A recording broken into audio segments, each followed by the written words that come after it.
नमस्कार दोस्तों, आपके अपने YouTube चैनल लीगल पॉइंट में आपका स्वागत है। मैं हूं शिखा राजता।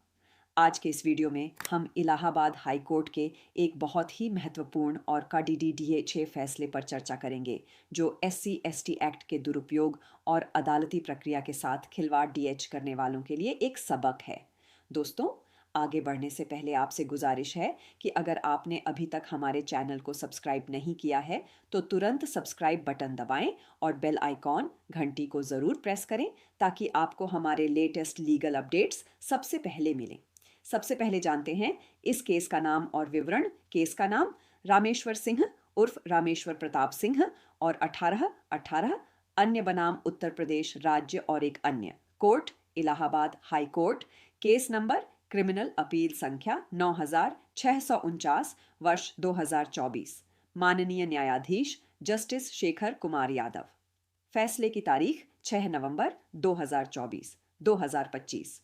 दोस्तों, यह मामला SC/ST एक्ट के तहत दर्ज एक FIR और उसके बाद की कार्यवाही को रद्द करने की मांग से रिलेटेड है। इस केस में कुल 19 आरोपी अपेलेंट्स थे जिन्होंने हाई कोर्ट में अपील दायर की थी। मामला यह था कि प्रोसिक्यूट्रिक्स विपक्षी संख्या 2 ने आरोप लगाया था कि उसके साथ मारपीट, गाली गलौज और SC/ST एक्ट के तहत अपराध हुआ है।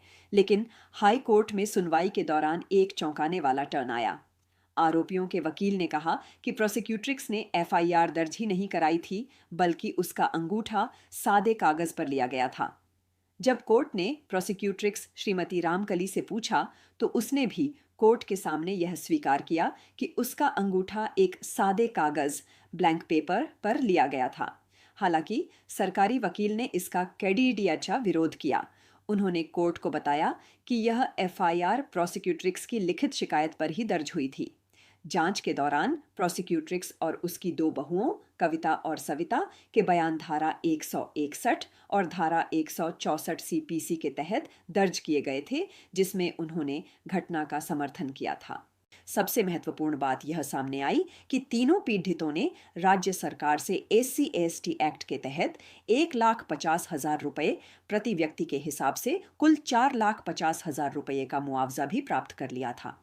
दोस्तों, वीडियो पसंद आ रहा हो तो इसे लाइक और कमेंट जरूर करें और अपने दोस्तों के साथ शेयर करना ना भूलें। कानूनी बिंदु, लीगल पॉइंट्स इन्वॉल्व्ड। इस केस में कोर्ट ने कुछ बहुत ही गंभीर कानूनी बिंदुओं पर गौर किया। कानून का दुरुपयोग, abuse of process of law. Court ने पाया कि शिकायतकर्ता ने पहले धारा 164 के तहत बयान देकर आरोपों की पुष्टि की और सरकार से मुआवजा भी ले लिया। अब वह FIR दर्ज कराने से ही इनकार कर रही है। यह कानून की प्रक्रिया का घोर दुरुपयोग है। राज्य के साथ धोखाधड़ी, fraud upon the state. Court ने माना कि सरकारी खजाने से मुआवजा लेने के बाद अपनी बात से पलट जाना राज्य के साथ धोखाधड़ी करने जैसा है। यह जानबूझकर आपराधिक न्याय प्रक्रिया, क्राइमल जस्टिस प्रोसेस में हेरफेर करने का प्रयास है। माननीय इलाहाबाद हाई कोर्ट ने इस मामले को बहुत गंभीरता से लिया और एक नज़ीर पेश करने वाला फैसला सुनाया। अपील खारिज। कोर्ट ने आरोपियों की अपील को खारिज कर दिया और निचली अदालत को निर्देश दिया कि ट्रायल मुकदमा कानून के अनुसार चलता रहेगा। मुआवजा वापसी का आदेश। कोर्ट ने प्रोसिक्यूट्रिक्स श्रीमती रामकली और उसकी दोनों बहुओं को निर्देश दिया कि वे सरकार से लिया गया कुल 4,50,000 रुपये का पूरा मुआवजा तुरंत राज्य सरकार को वापस करें। आरोपियों पर भारी जुर्माना। कोर्ट ने यह भी देखा कि आरोपियों ने भी इस हेरफेर में हिस्सा लिया, इसलिए ऐसी हरकतों को रोकने के लिए कोर्ट ने अपीलकर्ताओं आरोपियों पर 5 लाख रुपये का हर्जाना कॉस्ट लगाया। यह राशि 20 दिनों के भीतर हाई कोर्ट वेलफेयर फंड में जमा करनी होगी।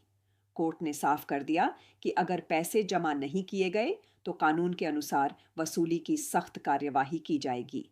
तो दोस्तों, यह था इलाहाबाद हाई कोर्ट का एक बहुत ही सख्त फैसला, जो बताता है कि आप सरकारी मुआवजा लेकर और कोर्ट में बयान देकर बाद में सिस्टम का मजाक नहीं बना सकते। उम्मीद है आपको आज का यह एपिसोड और कानूनी जानकारी पसंद आई होगी।